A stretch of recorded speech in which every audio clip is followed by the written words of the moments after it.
Hey guys, it's Brandon, aka B.Rich Beauty, aka your beauty best friend. Happy Friday, y'all! Baby, we're talking about Housewives of Salt Lake City, primarily Jen Shah. T.I. and Tiny got some heavy allegations swirling around them. And baby, we've lost a legend, Miss Cicely Tyson. We're talking about that and a lot more. You know what to do. Grab your tea, grab your beverage. Let go.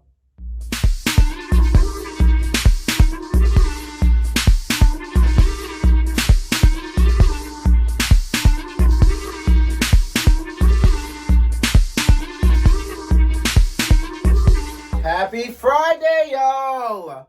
Woo! Y'all ready for the weekend? What y'all got planned for the weekend? Me, him, he, I. Child, I have nothing major happening. I do have a friend that's coming into town today, so she and I might do a little happy hour, child. But I said I think I'm gonna take this weekend kind of quiet. Go to the gym, be an adult around the house, all that great jazz. So I hope you guys are ready for the weekend, but let's just jump into it. So, I'm obsessed with Housewives of Salt Lake City this season, primarily because there's such an interesting character of women, primarily Jen Shah. So I watched Wednesday's episode. I said I wanted to talk about certain things on Friday with you all. If you're not watching it, you should be. But Wednesday episode was basically picking up where they left off. So one of the characters, Whitney, took all the girls to Vegas for a little girls trip because there had been some, drama, primarily with Whitney talking to Jen Shah at her husband's birthday party, and Jen went spiraling down the rabbit hole, child, and can't seem to bounce back from it, and it's just a petty Betty. Now, I want to focus on Jen Shah because here are my thoughts, and if you guys have watched Salt Lake City, please chime in. So I feel like I'm noticing a pattern with Jen Shah. Now, and here's the pattern. Jen Shah does not seem that she's capable of accepting responsibility for her actions, and she likes to play victim. Now, don't get me wrong, it's Housewives, it's reality TV. Obviously, drama is supposed to be involved. There's going to always be somebody that's going to stir the pot. And most recent, Jen Shah threw a birthday party, a surprise birthday party that was like a throwback to the 90s for her husband, who's like a football coach. I want to know how much this man is making, because the lifestyle that Jen lives, with the first assistant, second assistant, a glam squad in this house, this chalet that they have, how much is coaching paying? Because he's not coaching NFL, honey. I think he's coaching like a college football team. But I digress. Jen called herself throwing the surprise party. Cute idea, by the way. Whitney went up to Jen in her drunken state, I guess having sober thoughts. I don't know what she was thinking, but she tried to have a drunken conversation with Jen, saying that Mary, the one that married her step-grandfather, that one, said to Whitney that Meredith and Lisa were afraid of Jen. So as she's bringing this tea to Jen, I'm giving y'all the backstory here, so just stay with me. She brought this tea to Jen and said, I just want to let you know that as your friend, the girls are saying, I'm hearing from Mary that the girls are scared of you. So Jen is like, who's scared of me? So here comes the girls in. Now, fast forward to where it gets juicy. Jen gets so upset of what's happening that she literally ruins her husband's party. And here's how. She gets upset. Mama throws her glass, her cocktail, onto the ground, storms out, screaming, crying. Her son is chasing after her. The husband is trying to explain to friends and family what is happening and how all of a sudden his wife caused the scene. And so the husband was mad, right? So you fast forward, Jen goes back to Whitney and she's like, I'm upset. I'm mad. You ruined my husband's party. You knew how important this was. My husband's not talking to me. My husband hasn't come home for days. All that because she brought up to the fact that these girls were scared of you? No, sis, you ruined your husband's party. Now, that's your backstory. Let's fast forward. They're all in Vegas. Whitney brought them to Vegas to try to mend relationships. So they do a dinner. Lisa and Meredith talk to Jen and say, hey, sis, we had a great day with Whitney. We've made up. And now all of a sudden, Jen, who says she accepted Whitney's apology, now is back in her petty Betty bag of feelings, talking about nobody's admitting that they're lying. Somebody's lying here. This ruined my husband's party. She gets upset because the girls accept Whitney's apology, like Jen said she did in the previous episode, and gets upset with them and yells at Meredith. Meredith is like, you're not going to talk to me like this. I don't let nobody talk to me like this. I don't care if I'm being paid. Gets up, walks away. And this is the moment now where Whitney and Heather walks in. And Jen gets all up in the face, sister, home girl, finger pointing, stomping off. Now, let me tell you something. I'll let you be upset. I'll let you get your anger out. But what you won't do, what you will not, is put your little Hogwarts finger in my face. Sis, get your finger out my face. You're not casting a spell. And if you want to run up, this is how you get done up.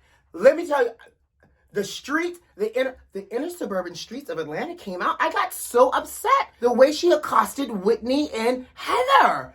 And here's where I want to pick this apart for everybody. And I'm not going to belabor this because I know that it's also, heightened drama for television. But every single time that Jen gets upset, she lashes out. She's walked out. She's thrown glasses. She's splashed the cameraman with bath water because she was in the tub. She gets upset and she gets violent. When are we calling out that Jen is actually pretty freaking toxic and her behavior is toxic as well? And I think the cast is actually getting fed up with her because she lashes out and then the next day she wants to hide with her tail between her legs and act like nothing happens. And Jen is crazy, y'all. And I hate to label people crazy, but she's incapable of accepting her responsibility in the roles that she plays with things. She likes to put blame on others, and she refuses to look within herself to understand, where did I go wrong? I'm so sorry. Whitney didn't ruin your husband's party. You ruined it, ma'am, because you threw a glass. Yes, could Whitney have avoided telling you this story until the day after your husband's party where everybody wasn't drinking? Probably, and she knows she should have, but hey, it's television. Next week, next Wednesday, is the season finale. It's the last episode, so I can't wait to see what this reunion is going to give, how many parts are we going to get, and if they're going to dig into Jen even more. Let's move on. Baby, I don't know what's going on in the street of Atlanta, but I'm going to tell you what the kids are saying. Allegedly, T.I. and Tiny are being put on blast for running a sex trafficking ring with women and young girls. Now, here's how this story has unfolded, beauty besties, and this is where it's going, and I just want, we have to talk about it. So, T.I., aka Tip Honey, former business partner Sabrina Peterson, put him on blast on her social media, saying that he put a gun to her head in front of her children and called T.I. out, saying that as Black women, they're torn down and that we need to stop supporting men who degrade Black women. And she talked about T.I. putting, like I said, the gun to her head in front of her children. Now, Tiny then clapped back and was like, oh, so now my husband's so bad, but only 2 years ago, he was the uncle of your kids. Girl, get your story together. Well, now from that, a whole treasure trove of allegations and salaciousness has been unearthed. Sabrina is now listening to victims come forward saying that they have been drugged and had sexual encounters with T.I. and Tiny. So this is how the situation goes down like a basement. Apparently, allegedly, T.I. and Tiny would meet women, sometimes strippers, sometimes people at the club. They would bring them back to either their hotel room if they were out of town traveling or back to the home.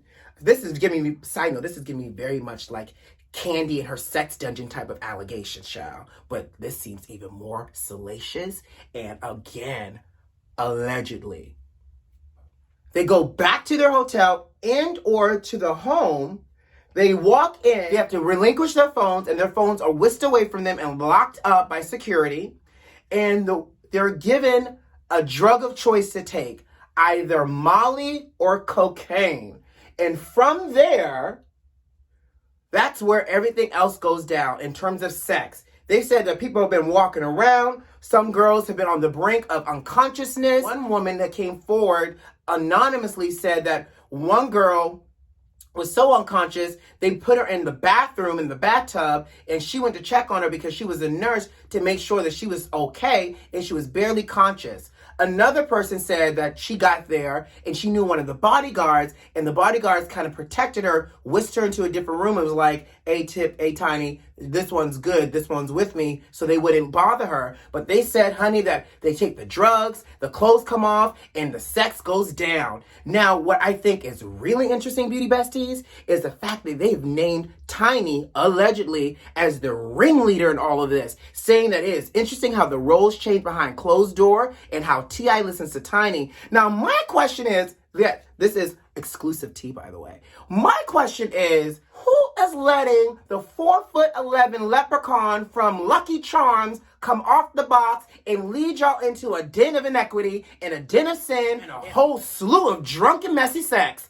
I need to know these things, because let me tell you something. If I have to look down at you, you are not about to goop and gag me. Now, I think T.I. is about 5'7", 5'8", so he's about my height. Still a little shorty, but if the ringleader is literally looking for her pot of gold, then you are not about to goop and gag me, sis, and have me walking around here unconscious. But this story gets juicier and juicier, because as Sabrina continues to try to prove that she's telling the truth, surprisingly, now 15 women have come forward with similar situations, saying that they've had cocktails and became woozy, that, that they had to lock their phone up, that, they've had to take a drug of choice walking right through the door, and that you can't leave until they're done with you. Baby, I don't know what's going on over there with T.I. and Tiny, but we are going to continue to watch this as it unfolds, Beauty Bestie. And that is your latest hot gossip and tea. Baby, let me grab my mug. That is your latest hot gossip and tea as it relates to T.I. and Tiny. Baby, these allegations are so hot, T.I. nor Tiny have responded to this latest allegation. Again, we're going to watch this, and all of this is alleged. But I'm just telling you what the internet is telling you, because I believe in what? Real tea, not alternative. Let's move on. Have y'all ever eaten the tuna sandwiches from Subway? I know that's so weird for me to ask you guys that, but I know I have. I haven't eaten at Subway in years, let alone had their tuna. But baby, back in the day, I used to go down to the Subway and get me a good old tuna sub thinking I was being healthy. But child, two people, you gotta love the country of California, has filed a lawsuit against Subway. Why, you ask? Because they're saying that Subway is using low-grade tuna. And not just any old low-grade tuna, honey. Not kibbles and bits, not fish food, not dog food, not tuna at all. In fact, based off of laboratory studies, they have identified that the tuna that Subway is using is not even real tuna or real fish. And it's a concoction of, it sounds like hope, prayer, Jesus, and a little dash of Monday's meat surprise. I don't know what is in this tuna, but baby, these people have filed a lawsuit saying that this is false advertisement, false marketing. By the way, the lawsuit has nothing to say about false dietary things, but apparently Subway is not using real tuna. If you want to get in on this lawsuit, if you bought a tuna sandwich from Subway after 2017, you may be able to get in on this lawsuit. I hope you still have your receipt for this tuna sandwich that's not real tuna. I say all this to say, if you like eating tuna from Subway, eat the tuna at your own risk, because it's tuna surprise, and the surprise is not real fish. Ugh. Last but not least, legendary actress Cicely Tyson had passed away yesterday. Baby, when I tell you this one hurt, no, I did not know her personally, but I think because she lived such a glorious 96 years and has entertained us for over 6 decades, she felt familiar. She felt like auntie, sister, mother, and eventually grandmother. And so this loss, again, feels so personal. And I was struggling with the feeling of loss because I said I didn't know her, but I'm reeling from this.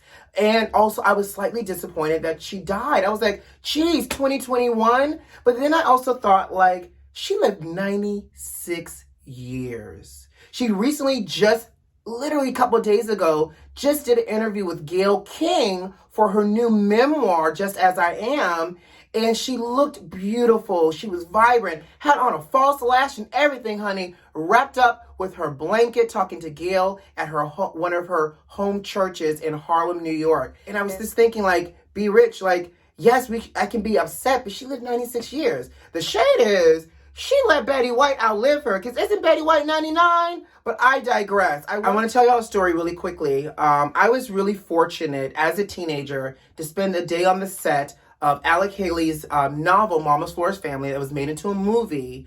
And Queen Latifah starred in it, Crystal Fox, Mario Van Peebles, and Cicely Tyson. And I remember my neighbors, we were really close to my neighbors, and her children were actors. And her two boys played Cicely Tyson's grandchildren. And I remember the day that I went on set with them, Cicely Tyson was on set. And I was so in awe. Like, I was in awe because I'm walking past, going to craft services, because, he likes to eat. And I would see Queen Latifah, and I spoke to Queen Latifah, and I got a chance to talk to her, and it was so cool. Then I met Crystal Fox, and I was like, oh my God, Crystal Fox from The Heat of the Night. Mom used to watch Heat of the Night. Crystal Fox, so cool. And then I remember we had to go to location because they were shooting in the house that day, and they were filming in the projects in Atlanta, and it was hot, child. It was the summer. And I remember just hanging back under a tree, and Cicely Tyson had arrived on set. And all of the people that lived in that projects came out on their front porch, and they were watching, obviously, the magic of movies. And so when Cicely Tyson walks out, people are yelling out her name, Miss Pittman, Miss Jane Pittman, and they're waving. I was thinking to myself, this her name, she's Cicely Tyson. Why are they calling her that? And I learned later on that when she is filming, when she takes on a character, she likes to be called the name of that character because that allows her to be able to own the person that she's portraying.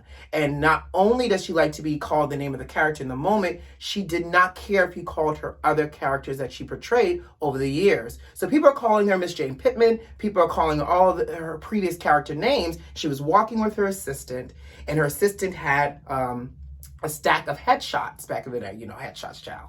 And so we had a little bit of time before the director yelled action, and Cicely literally stood there and she signed pictures of herself, and her assistant went and handed every single person that was talking to her and waving to her a signed photograph copy. That was such grace, that was such elegance. And I remember just sitting there. She was small but mighty. She was quiet yet regal. And in that moment, she became, and I was a teenager, so she became an auntie in my head.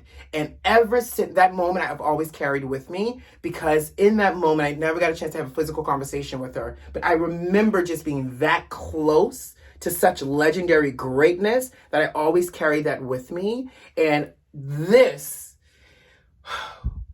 is a blow, Now I got to spend this weekend solidifying my blackness, watching all types of Cicely Tyson movies, Miss Jane Pittman, The Woman of Brewster Place, Hoodlum. I got to now be all extra sad and black this weekend, but I do it with pride because Cicely Tyson was just that. She exhibited and exuded such black excellence and pride. So I encourage you guys to watch a Cicely Tyson movie or watch an episode of How to Get Away with Murder. But what is your favorite Cicely Tyson moment? What's your favorite Cicely Tyson movie? And again, my thoughts, my prayers with her friends, her family, and everyone else that loved her so much. All right, guys, I gots to go. You know what to do. Subscribe to the channel if you like this video if you like, and leave me a comment. Most importantly, are those notifications turned on? I hope so. Who loves you? I do. See you on Monday. Bye.